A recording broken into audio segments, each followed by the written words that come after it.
Hei, siin täna räägime murdudest, harilikest murdudest, kui täpsem olla.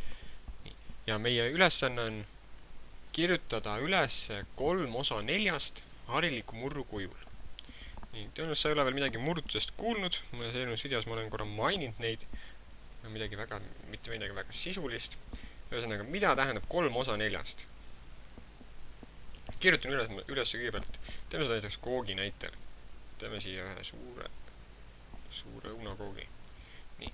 Ja oletame, et see kook on jagatud 4 osaks. Teeme niimoodi ja niimoodi. 4 osaks. Need on võrdseks osaks jaotatud. Ja 3 osa 4, ma joonistan nüüd teise samasuguse, üritan korralikumalt teha. Teise samasuguse koogi ja 3 osa 4 tähendab siis seda, et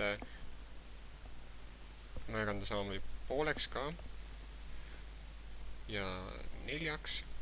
See tähendab, et sellest 3 osast on 3 osa 4, see tähendab, et ma võtan selle jupi siit ära, kustutan. Et seda siin ei ole. Ja see on siis 3 osa 4. Siin tegelikult oli 4 osa ka, aga keegi sai ära seda. Ehk siis 3 osa 4 on alles. Ja kui nüüd seda hariliku murru kujul kirjutada, siis me olemegi peaaegu seal. Meil tuleb ainult lisada murrujoon. Hariliku murrujoon. Ehk siis meil on 3 osa 4. Või siis 3 neljandikku. 3 neljandikku. Ja kui nüüd seda kirjutada, ehk siis see tähendab, palju meil on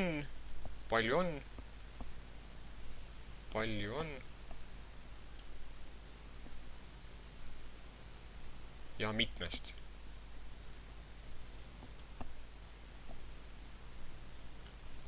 Mitmest või siis palju kokku. Või palju oli äkki. Ühesõnaga, siin on palju on mitmest. Ehk siis meil on 3, ma kirjutan sellega numbrite kujul ülesse, 3 4. 3 osa 4. 3 neljandikku. Ja küll sa harjud ära rohkem sellise kirjaviisiga, et pärast harjutuste tegemist ja saad selgemaks, mis asi on liitmurg, saad teadagi, mis on segaarvud. Ja